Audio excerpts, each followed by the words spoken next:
What's up, everybody? Ron Placone here. Some event updates. First of all, Chicago. I understand there was a tech glitch at Reggie's. I'm really sorry to hear that.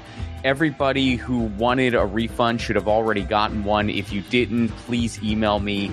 And what we're going to do to make up for it, on March 1st, that's March 1st, it's a Friday night, I'm going to be hosting a virtual screening at 7 p.m. Central Time, same time the movie was. We're going to be hosting a virtual screening, and that's going to be free for all Chicago ticket holders. So for anyone who was at the Chicago event, again, we're very, very sorry. Shout out to everyone who did their best. Just unfortunately, there was a circumstance out of everyone's control, but we will be making up for it. We're going to have a virtual event March 1st. I'll be there. We'll do a short show, a screening, a Q&A after, and it is free for all Chicago ticket holders. Also, other screenings coming up. February 22nd, Tucson, Arizona. February 29th, Omaha, Nebraska. March 18th, Washington, D.C., and that's a free screening, by the way. March 22nd, I will be in Pittsburgh, Pennsylvania, doing a show, a screening, and a Q&A after. April 14th, we're doing a show, screening, and Q&A in Los Angeles, California. And June 8th, show, screening, and Q&A in Idlewild, California. Come hang out in the mountains with us. It's an amazing theater up in Idlewild. I'm really stoked for that one. Tickets and all information at ronplacone.com. And again, any Chicago ticket holders who did not get a refund or have any questions, please do not hesitate to email me. See you soon.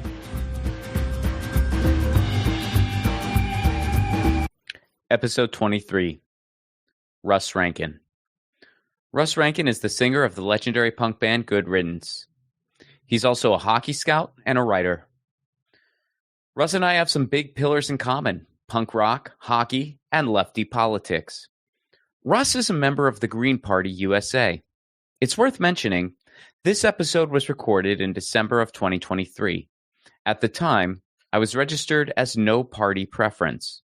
I am now registered as a member of the Green Party USA. This conversation with Russ inspired that decision. Please welcome to the show, Russ Rankin.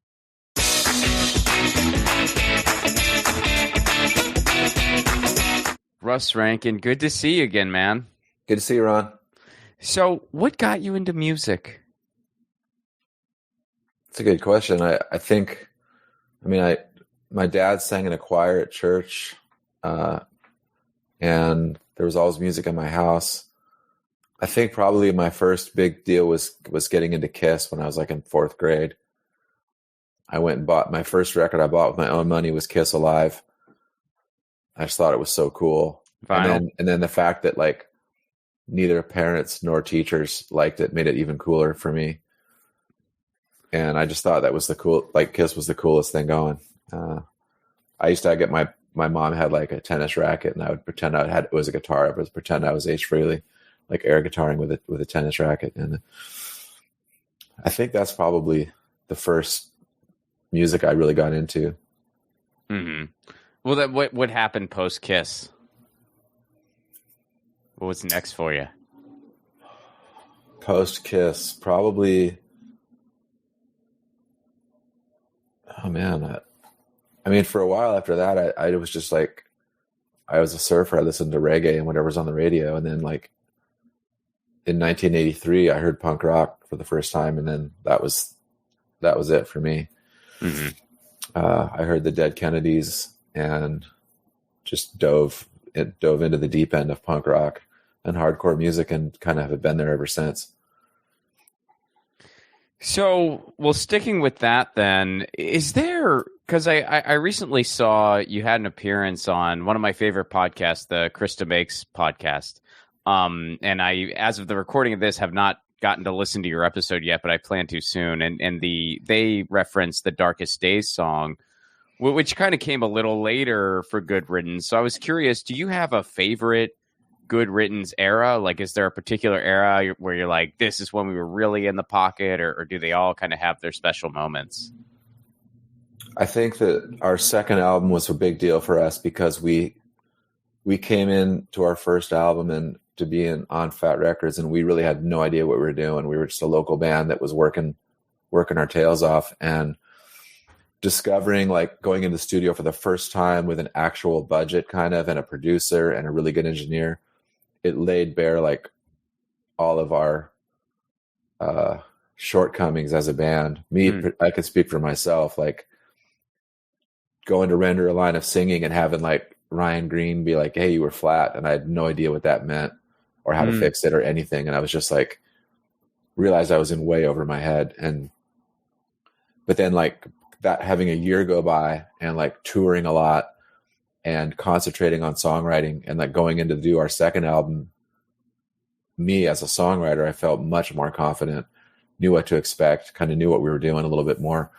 So that was an exciting time for us, I think, for me as a songwriter, probably for our whole band.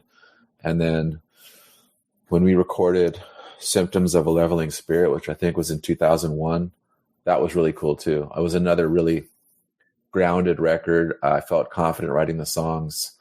I thought it was one of our strongest records. The band, that was probably like the apex of our band's popularity, if you want to call it that. Like I remember Fat Records having a marketing meeting about that record, which had never happened before, thinking of all these ways to push it. We were in every weekly when we went on tour. I did so many interviews, and that was kind of a cool feeling. Like you could feel the whole label behind us pushing that record and that year of touring. And that was really a cool thing. And then probably when we took 5 years off from playing and then got back and recorded a couple albums, that was really cool too, just because we'd circling back to our roots and getting back into recording music as a band again was super fun. So there's kind of been 3 little pockets that I could think of that were, for me, like above average experiences. Like anytime you get an opportunity to record an album and somebody's going to pay for it, like you're a lucky band. So we're grateful for all of that. But I think those 3 experiences for me, just quickly recalling, are ones that stand out. Have you been to the museum yet? Fat Mike's Punk Rock Museum? I have not. I would like to go. Yeah, I'm curious to go as well. I've not been yet. Well, is there a chance we're going to see a Russ Rankin tour? I'll take your tour. If you're a guide, I don't think I'd be good. I think our bass player Chuck would be really good at it. I'm trying to get him to do it. Yeah. I think because he's a lunatic. I think it would be great. I don't think I'd want to do one. It was offered to me. It was offered to all of us. I don't think I'd be really good at it, but I do want to go check it out, just because I'm dry and quiet and just not really exciting to talk to. So I think there's some bigger characters in our scene that would be more entertaining. Sure. Well, who are some of your tops? I would go take Jack Grisham's tour. Okay. I would take Joe Escalante's tour. I would take Mike's tour if he did one. I would take, who else? I think Pete from Sick of It All did one. I would love to go on Pete's tour. Smelly from NoFX, I'd love to do his tour. Oh yeah, pretty much. I did you read their book? Parts of it. Yeah, I read their book in its entirety, and that was, and I'm sure you obviously have a lot of firsthand experience too, but yeah, that book was pretty wow. But so what got you into hockey? This is going to date me, but the 1980 Winter Olympics, Miracle on Ice. I was very young, but I'd never seen anything like that before, and I was just riveted to it. Just the speed and the color and the violence, and I loved hockey ever since then. And then, like, living in a small beach town in California where there was no hockey, it was sort of just slim pickings for a while. Like, I would, every once in a while, ESPN would have games on, and I'd watch that. I'd watch those, kind of get to know the players in the league a little bit more, and listen to the color commentators on the broadcast to like pick up the finer points of the game that I didn't know. And it just became a thing for me. I just loved it. Learned everything I could about it. That's so interesting because I grew up with it. I grew up in Pittsburgh, so I just grew up with hockey. It wasn't quite as popular as, say, football or baseball, but it was up there in a place like that. So I grew up with it. I knew how fun live hockey was at a very young age. I mean, I don't remember exactly when my first hockey game was, but I was definitely very young, and I knew what a blast it was ever since then. So I don't really remember not being aware of that, you know? Well, when did you finally get to see it live then? I think there was an exhibition game played in Oakland where the Warriors used to play sometime in the maybe late 80s or early 90s. And I went to that with some friends. And then my mom was really involved early in the group that was lobbying to bring a team to San Jose, to bring a team to the Bay Area. And so she was in on the ground floor of that. Like, she donated some money and she was involved. And then once the Sharks arrived, she and I had season tickets since they got here. So then we got to go to, that was really cool, getting a chance to go see NHL games locally. Was your mom into hockey too, or was she just, hey, my kid will like this? I think a little of both. Like, she's from California, but she went to Cornell and she lived in New York City after she got out of school. And so she's been around it. She liked it. Yeah, she was into it. I mean, she was into the Sharks for sure. Mm-hmm. But for me, it was great because now I got a chance to go watch the best players in the world, which for a few years were not on the Sharks, but the teams would come in. Like, I got to see Wayne Gretzky play live, and that was pretty cool. Mario Lemieux, who I'm sure you're aware of, and yeah, it was awesome. It still is. Like, I mean, getting a chance to go see the best players in the world. I feel really lucky to live here because not everybody gets to do that who loves hockey. Sure. Oh, absolutely. It's it's kind of, in a weird way, Mario Lemieux sort of got me into comedy a little bit, like in sort of a weird roundabout way. I can kind of give you like the cliff notes. At a point in time, and I'm sure you remember when this was happening, there was a chance that the Penguins were going to leave Pittsburgh. And Mario Lemieux at the time was owned the team already. He had already purchased the team. And even though everybody was very sad about that idea, you could not say a bad thing about Mario Lemieux. He's like the Pope in Pittsburgh. Like, you do not say a bad thing about him. And I was just driving in the car with my parents. I was home from college on a break. I was like 21, 22 years old, didn't know what I was going to do when I graduated soon. And they had the radio on, and the comedian was Ralphie May, who's no longer with us, but Ralphie May was on the radio. And again, like, the whole thing was you could not say a bad word about Mario Lemieux. And Ralphie May gets on there and just roasts Mario Lemieux for thinking about selling the team. It wasn't mean. It was just so funny. And he didn't but no sacred cows. Like, he's just like, hey, Mario, maybe those back problems are from all the trips to the bank. Like just kind of, like going at it. And it was so funny. Like, even the DJ was trying not to laugh, but he couldn't not laugh. And in that moment, I was just listening to that, and I was just like, I don't know what that was, but I want to do that. I want to do what that guy just did. That guy just made people laugh at something they thought they weren't allowed to laugh at. And again, it wasn't like mean. Like, he wasn't mean to Mario, but it was just like you couldn't not laugh. Like it was just so undeniable.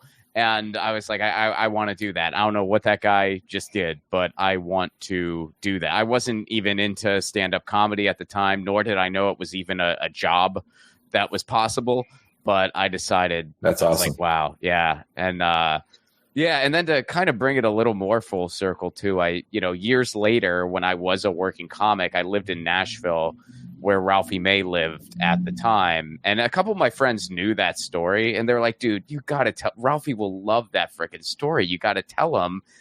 And I never got to, because it was like, whenever we'd be around each other, it'd be like a big group of people, like comics. I didn't want to like, oh, here's a very flattering story. Let me tell you. Yeah. So I never got to tell him that story, and then he passed away. Yeah. And hello to the cat, by the way. Yep, that's Jack. That's Jack. Yeah. Hi, Jack. How are you? He's all right. That's a cool cat, man. Yeah. How old's Jack? He's about 3, a little over 3 years old. Oh, nice. That's fantastic. He's named after Jack Hughes. Brilliant. Well, so let's get into, the big pillars you and I have in common, of course, punk rock, hockey, and then lefty politics. So what radicalized you?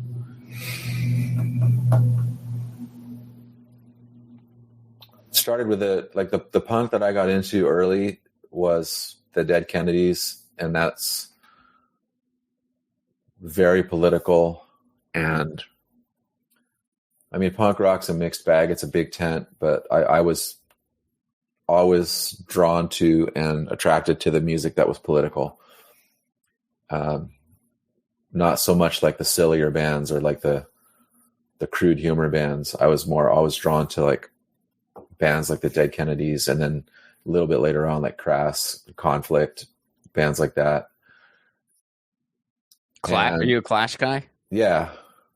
But I mean, the Clash were like too big. Like they were, I love the Clash, but like for me, it was more like the Dead Kennedys sang about American politics, and more specifically California politics, which was more relatable to me, I guess, than what the Clash were doing.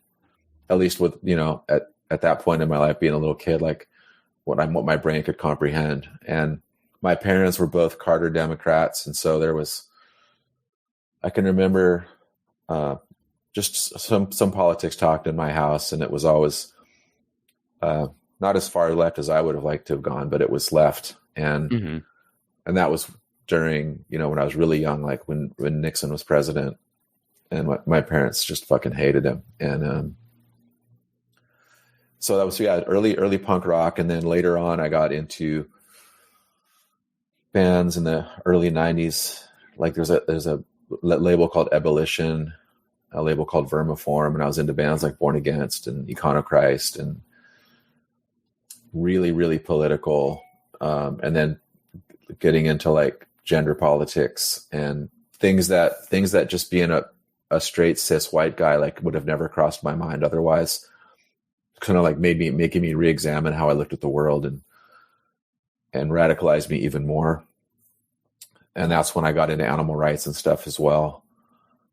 So like I was radicalized almost entirely by punk and hardcore music. And then a little bit of stuff that I read, like I read Chomsky and Diet for New America by John Robbins, which was one of the big catalysts for me becoming vegan. But reading Chomsky, reading Mumia Abu-Jamal's book, just reading books about like kind of peeling back the veneer of the antiseptic American image of global politics over the last 50 years, just reading books about what my country really got up to and kind of coming to grips with that. Do you think punk rock can still radicalize people that way? I mean, time and experience has kind of made me cynical about it. But at the same time, there's still people that tell me that like even our band did, or our band got some train of thought going in someone's head with a song that we sang or something and led them down a path of making some kind of positive changes in their lives, becoming more active and in politics or animal rights or both. And so that's gratifying to hear that for sure. I don't know that we have the reach that could really make a difference, but there's some bands that do. And I think that in the macro, it's hard to think that it'll ever change anything, but people, like if I individually decide to change or become enlightened about something or radicalized about something, and I become passionate about a cause or something like that politically or with animal rights or whatever, like I have the ability to affect people around me and then they can affect people around them. And so I think in the macro, it's harder to see what kind of change it can have, but we don't know what everybody's doing in their own lives. People can be, there's all kinds of activism. And would I like to see, 50,000 punks in the street protesting things? I would love it. But I also think it's cool when people are privately political with where they spend their money, with how they vote, with who they, when they're talking to their friends or coworkers, being able to be positive examples of a different way of life or a different way of thinking about things. So I think it's really nuanced. And like I said, it's over the years, I've become a little bit cynical about it because things didn't change as quickly as I would have liked them to, or haven't changed as quickly as I would like them to. But nobody promised me cash and prizes when I got into punk rock, so it's okay. Well, when you say like you've gotten, you've gotten a little cynical towards it over the years, like embellish that a little bit more. Like what? I mean, I know you're saying like, oh, change didn't happen as fast as I would have liked it, but what else? Like, what are some kind of pivotal moments where you really felt like, we lost this one? I don't know that there's any pivotal moments where I feel like we lost this one. I just feel like there's missed opportunities. Like being at a massive punk festival with all these people with like slogans and patches on their clothes and like, but mainly people are just there to drink to the point where they pass out and puke. Whereas like, what if all of these people went and like marched on the Capitol? Like that would be kick ass for me, but I don't drink. So like, I can't, I'm not going to be that guy. So, I think about like, man, we all have these things in common, these politics in common, and we're all angry and we're all here together. Like we could be doing this, but instead we're doing this. Mm-hmm. But I mean, that's why they don't put me in charge of punk rock. So they never made you mayor. No. Like Russ, you're the guy. Have you always been? So you're straight edge. Yeah. Have you always been? No. Okay. No, I drank way too much when I was younger. Okay. I had to stop. Okay. And cannabis never. I smoked a lot of pot when I was younger. Okay. Which just probably explains my dim-wittedness. But I stopped. Yeah. Like, in Santa Cruz, in a surf town, like it's just one of those things. Like I smoked pot because it's easier to get than alcohol when you're underage, and everybody had it. But yeah, I haven't taken a drink or a drug in a long, long time. That's good for you. I mean, yeah, that's fantastic. I don't do much often, and I do think there will likely be a day where I just stop drinking, just out of I mean, usually when I drink, it's just like I'll just have a whiskey, or a glass of wine, and I enjoy it. It's fine, but it's like the headaches come easier, and it's to the point where I'm just like, maybe that wasn't even worth it. Yeah, like I got sober before I could legally drink in California, so I'd spent a long time. Oh, wow. Okay. But yeah, I think I know what you mean. Like as we get older, like we don't recover as quickly, and things take a little bit more of a toll on us. I just know from like my friends that drink occasionally, like you said, and they're like yeah, like that. I didn't even drink that much, and I'm totally feeling it today. Yeah, it's whereas like when you're younger, you wouldn't even blink about it. It's like no big deal. Oh yeah, I mean, if I had to drink with 20-something me, I wouldn't make it through the night, it's one of those things. It's like you're just enjoying a nice social drink. It's just refreshing. It's just so and then the next day you're like, I just had like one. So the road narrows. Yeah, totally. Well, so what led you to the Green Party? Well, I got into when I first started voting, like a lot of Americans, I watched television and counted on a quote unquote the news to inform me about what was happening and what I was meant to do. And I would watch these debates, and there would always be just, two people. And so I thought, okay, there's just two people to vote for. And I think like the first time I voted for Bill Clinton, his first time, and then I didn't really think about it. And then the second time I went in, I voted for Bill Clinton again, but I looked at the ballot a little closer and I was like, who are these like 3 or 4 other people? Mm-hmm. Like they're on the ballot for president, which is kind of a big deal. And this is the most important choice my country's asking me to make. And why do I know absolutely nothing about these people? Like, no, they were not in the debate I just watched. None of the news networks are even mentioning them. And I feel like that's sort of a poverty of information here for me as a voter. And I got kind of upset about it. And then when I researched the Green Party more, I thought, wait a minute, I've been voting for a party that represents a pretty watered down progressive agenda, which at that time was watered down. Now it's completely gone. Mm-hmm. Why would I do that when I could vote for this? I looked in the Green Party and I was like, wait, this is a true left party. This is a progressive party that shares my exact same values. Why wouldn't I vote for this party? And so that's when I decided to change. So like the mid-90s. I like poverty of information. I just wrote that down. I think that's a really cool way of putting it. And also talk about a cool band name or album name. Yeah, I mean it's all yours, but hey, a broken clock's right twice a day. I run into a couple good ones here. Well, I think Good Riddance is a good one, and I'm sure you've been asked this before, but I got it just out of pure curiosity. Did the Green Day song title ever just kind of annoy you a little bit? I mean, just from a human perspective, I'm not asking for gossip because I know you're probably all friends, but was there ever a time where you're just like, God damn it, it's the first thing that comes up in the search results. They just had to call it that.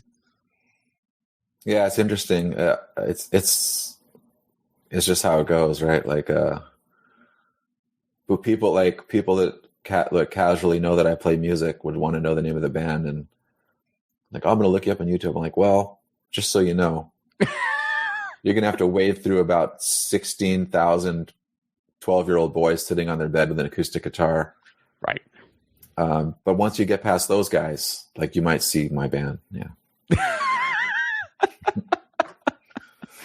Well, it's gotta, I mean, and again, I know that, I mean, you're a very like gracious, humble dude, but there's gotta be, because that sort of became a trend where every now and again a song, like a band would name themselves after a song or something like that, kind of out of tribute, so to speak, or not really tribute, but like a little bit of a nod.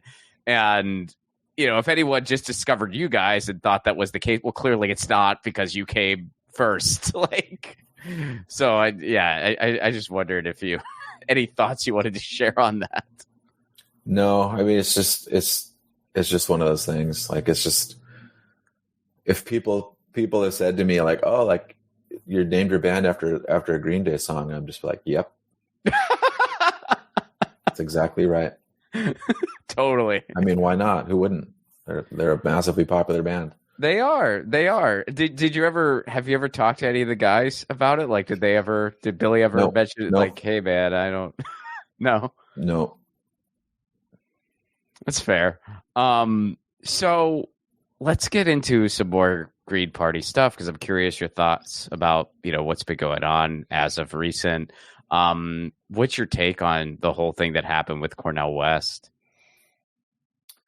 I'm of two minds, because I love Dr. West, mm-hmm. and I always have. And I also think that the Green Party is in a difficult situation, because these days, if you don't coalesce behind if you're even if you lean to the left at all, and you fail to to run into the arms of the Democrats every 4 years, you're the worst person in the world. And so to ask somebody to run as the Green candidate is kind of a no-win situation. And I also, like, when Ralph Nader ran as a Green, like, I didn't like it because he's not a Green. Like, he's a name, and he's a lot of his politics align, but he's not a Green. Like, and that's how I feel about Dr. West. And so what I would love is to have people who are actually from the Green Party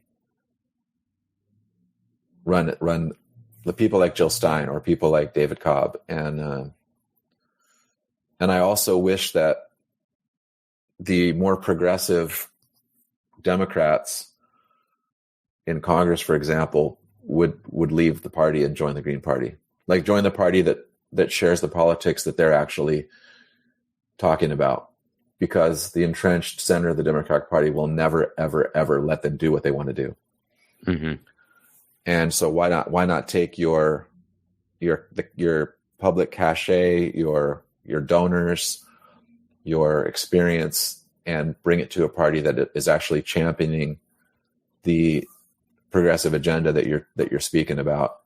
But as a Democrat, if you're doing that, you're shouting at the wind, basically. Yeah, I mean, the whole Cornel West thing, my big hope was that he would have a chance at getting that 5% threshold. And then, his decision to leave the Greens sort of made it. Well, what's your take on his decision to not run as a Green? I mean, obviously, like, he's issued a statement, but like, what's your perspective on, I don't really have much. He wasn't a Green before. Like, I don't like these people. I don't like it when they have a candidate that's just like a name that steps in, like a Ralph Nader. And yeah, that it'll generate more talk. It'll maybe help the Greens like claw and scratch their way to this arbitrary percentage that the political machinery in this country has forced them to try to clear. Sure. But I don't think that it's sustainable. I don't think long term that's the way that the party should be going. Like, trying to find somebody, trying to find a name, sure, from the left political world. I would like to like nurture and raise up green candidates from within the party, or convince the really progressive people who are still shilling for the Democratic Party to come over to the party that they actually belong in. Mm-hmm. Well, what do you think is kind of a better way to go about all that then? Because I totally, I totally hear what you're saying, and I agree. But on the same note, well, it is kind of hard when you're just starting. It can be a little easier when it's somebody that has a little bit of name recognition. Yeah. It's the deal. It's making a deal with the devil. It's like you're getting like people still blame Ralph Nader for George W. Bush. And Ralph Nader wasn't even a Green. Like, that's what I'm talking about. Like, if we're going to get blamed for every single Democrat that can't win an election, even though Al Gore won the election, like, if we're going to get blamed for everything anyway, I'd rather get blamed as a Green rather than like we grabbed this guy because he's a name to run for us. You know what I mean? No, that's just my opinion. I'm sure like it makes more sense to have name recognition and to get more publicity. But I think until we open the debates, until we get rid of the Electoral College, until the Democrats stop suing to try to get Greens off the ballot, right. I think that it's just going to be a mess. And the Greens are, God bless them, not the most organized bunch. And like, I'm a Green because the politics, the platform is my platform. It's what I want. And that's why I'm a Green.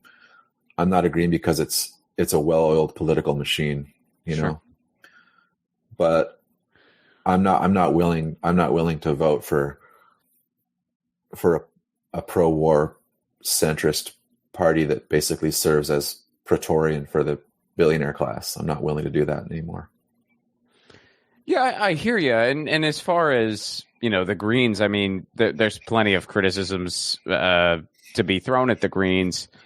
On the other hand, though, while they are not the most well-oiled political machine in the world, as far as third lefty parties go, they are the furthest along one we have.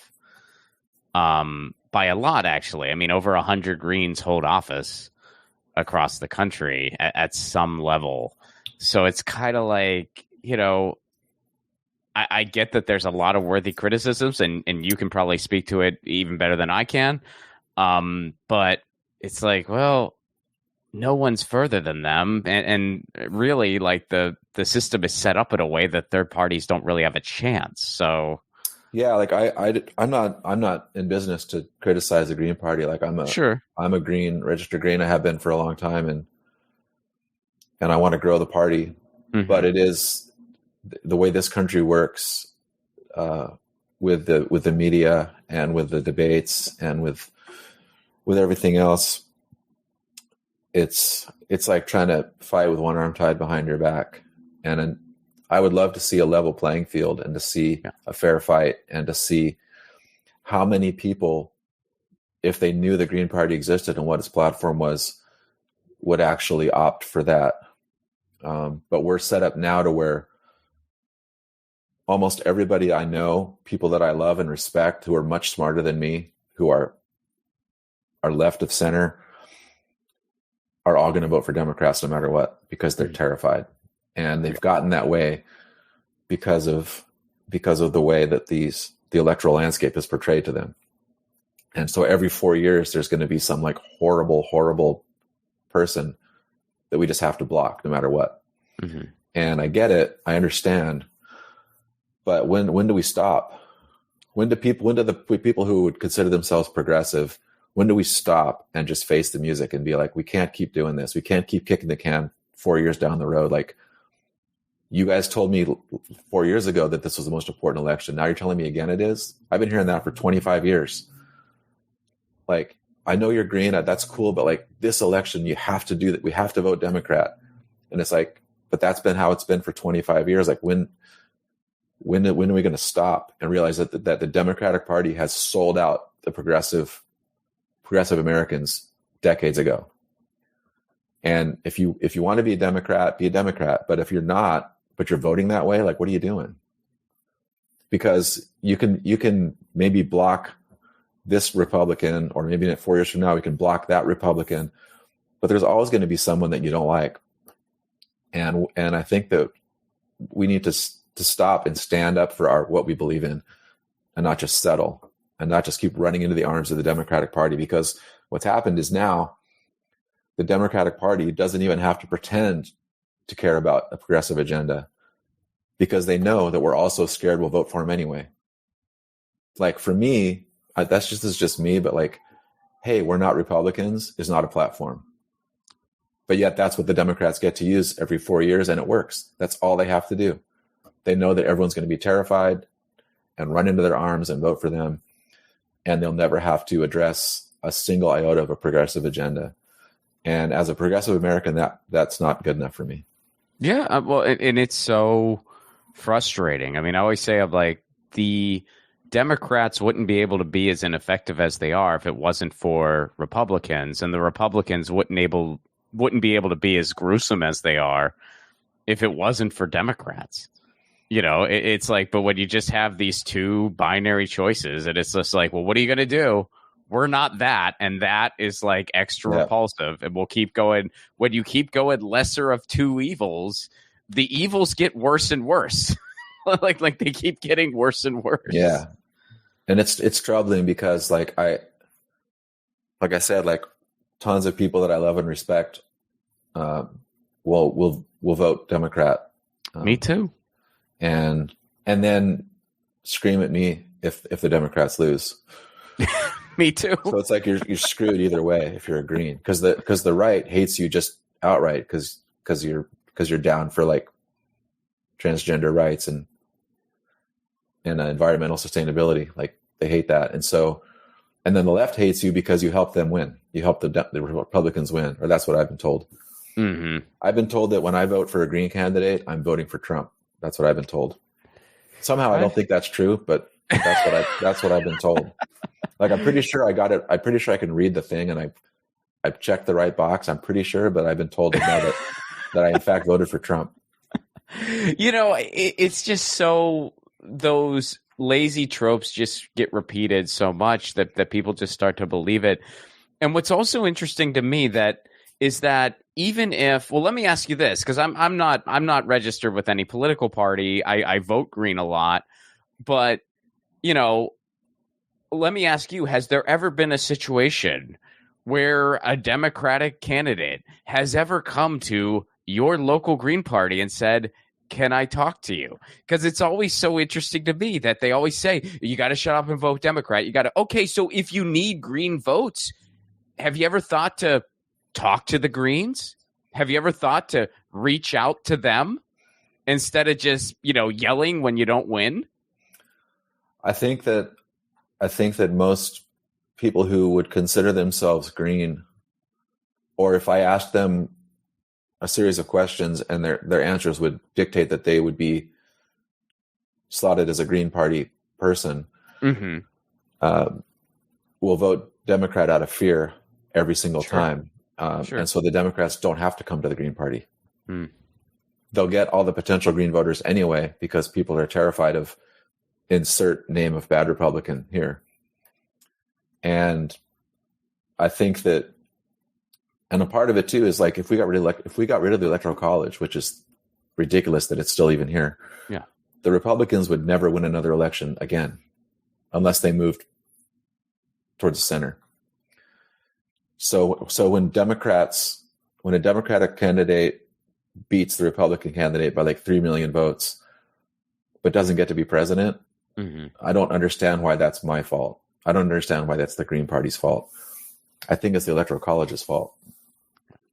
And so I think that what the Green Party could do ideally is challenge the Democratic Party to defend its position, where it's saying one thing and doing another, with regards to the progressive agenda. Because right now the Democrats just get a free pass. And so if we got rid of the Electoral College, if we opened the debates, if it was a fair fight, I think it would engage a lot more voters. I think it would force Democrats to define where they stand, and it would force the Green Party to put forth something that's more attractive, and not just like sit here and be like, "Oh, we lost again." Like, it's so unfair. I think it would be good for everybody. To me, like, so like, let's say the Libertarians, like, for the most part, I think Libertarians are completely bonkers, mm-hmm. but they're the third biggest party in the country, and they should be in the debates. And so, like, these things need to be put forth to the American people. If they're being asked to make this really important choice, why aren't we given all the information? Like, if I turn on the TV in Canada for a leaders debate, there's 5 people up there on stage. And for Canadians, it's no big deal. It's like, oh yeah, there's 5 parties. There's all the leaders there. So when people don't realize here, when they watch this primetime spectacle, the presidential debates, people don't realize they're being exposed to doctrine here. It's theater. It's not real. And so when it's a week out from a presidential election and people ask me who I'm voting for, and I tell them, and they have no idea who that is, like, that's a problem in a free society, I think. Absolutely. So I'll ask you one more question on that topic. Jill and I like Jill Stein a lot. I mean, I've interviewed her a couple times. We've even played music together. Like I have. That was cool. That was so cool. You got to do that. Yeah, I have a ton of respect for her. And I will likely vote for her again, because I'm sure I'm not going to vote Democrat or Republican. So, I'll probably be voting for Jill. I mean, the primary still has to happen, so we'll see. But yeah, but on the same note, I do kind of think that the Green Party needs to get some new faces. What's your thought on that? Do you agree with that? And if so, like how do you think they could do that? Are you going to run for president in 24? No, I'm not. It's funny. I think that like someone like Ro Khanna should just leave the Democratic Party and join the Greens. Like people like him, that would be a big help. No, it would. He would be able to really help the Green Party, and he would be in a position where the things that he wants to do for the country, now has an avenue where he's just going to be shut out in the Democratic Party. Like they'll never let him. The Democratic Party will never be for single payer health care. The Democratic Party will always just sign a check to the Pentagon every year for $365 billion without asking any questions. The House resolution that just passed about what's going on in Israel and Palestine, which tons of Democrats were part of as well. It's just depressing. And like, if this is the party that's supposed to be speaking for me as a progressive American, like I'm not too stoked. But there are people inside that party who are way to the left. And I always just wonder, like, what are you doing? Like, Ro Khanna, like, you're in the wrong party, dude. Like, you're amazing. And like, the Green Party could use somebody like you. But you're in the wrong party. So you think the best way would be if some of those, like members of Congress that have built larger political brands went over to the Green Party while still holding office, which is something they could do. You think that would be the best way to, basically grow the bench? I don't think it could hurt. Sure. But as far as like running a national, like we have to run a presidential candidate. Mm-hmm. And yeah, like I think I was more engaged in people like Jill Stein and David Cobb. I mean, David Cobb was a Democrat, but like people who have done some time in the Green Party who aren't just like, here's a name. No, I understand. We got him to run for us. People like Ralph Nader or people like Dr. West. And but it's a long road ahead. And like there's so many other things that need to happen because the Green Party could get whoever they want. But if the Democrats are going to sue you to keep you off the ballot, if the majority of American voters don't even know who you are or what your platform is, and if you're not allowed, if you go to the debates and get arrested instead of being able to be on stage, like that's a problem in a free country. It's incredible how a lot of people don't even know that happened. It's happened twice. It's happened twice, and it's like, well, she got arrested. Jill Stein got arrested at Standing Rock as well, but she, David Cobb got arrested before that. In 2004. Yeah, and it's just a basic. I mean, here's a presidential contender who just wants to, be heard in a situation where they shouldn't have to ask to be heard. They should be on that debate stage, and they tied her to a chair. Yeah. And then you hear people talk. If this happens, we're going to lose our democracy. What democracy do we have to lose, though? You have to have something first to lose it. Yeah. Yeah, it's pretty rough. But yeah, I think that I'm not going to run for president. Every time I watch The West Wing, though, I want to run for president. Hey, I'd vote for you, but I wouldn't wish it on you. I could start with the California 18th, but I'd have to find a way to get Anna Eshoo out, and she's been there since the earth cooled, and she has millions of dollars, so probably not looking too good. It's a long climb. Like the California 18th, that would be the place to start. Yeah, or like city council. Yeah, I got a better chance there because Santa Cruz is a pretty hippie town. Yeah, a green could maybe make some noise here, but yeah, I don't know. I don't know what the answer is, Ron. I don't think any of us do, man. So where can people go to learn more about you? Wikipedia? I don't know. Yeah, I don't know. I mean, I have on social media, but it's just stuff about the devils and veganism. But you have a new column, don't you? I don't. I thought you were writing a column. You're not writing a column anymore? Oh, okay. I wish I was. All right. Okay. All right. I missed that. Well, I mean, hey, you could just blog it out or something. I'm too lazy. I want to write and then send it to somebody. No, I feel you, man. Put it somewhere. Yeah, no, I absolutely, I totally feel you there. Well, Russ, thanks so much for doing this. It's always great to catch up with you. It's good to see you, man. Thanks. That was Russ Rankin. Be sure to check out Good Riddance if you haven't already. They're a phenomenal band. Music for the 1000 Podcast is provided by Andrew Saxonell. Be sure to check out his podcast, the Baywatching Podcast, wherever you get your podcasts. I said podcast way too many times in that sentence. Leave us a 5-star review, would you? It really helps out this show. This is still a very new podcast. A 5-star review, a positive review really, really helps us out. And if you want to support this show on the sustainability end, you can do so over at patreon.com/Ron Placone. For a Give What You Can level, you get all kinds of exclusive perks. You get content not available anywhere else. You're also going to get my novel. That's a new thing. So I was going to do a patrons-only book.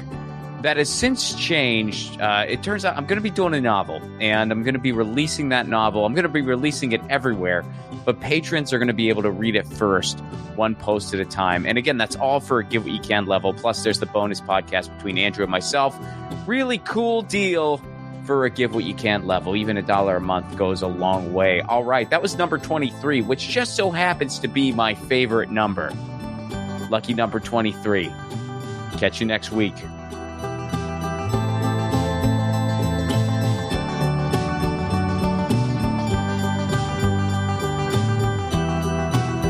Hey guys, Ron Placone here. Take your own 1,000 challenge. No, you don't need to interview 1,000 people, although if you want to do that, go for it. Your 1,000 challenge can be whatever you want. Maybe you want to call a friend out of the blue once a week.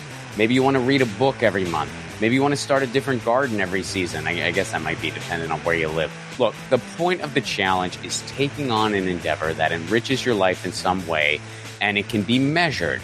And then, of course, you do it regularly. That's what 1,000 is doing for me, and hopefully for you too.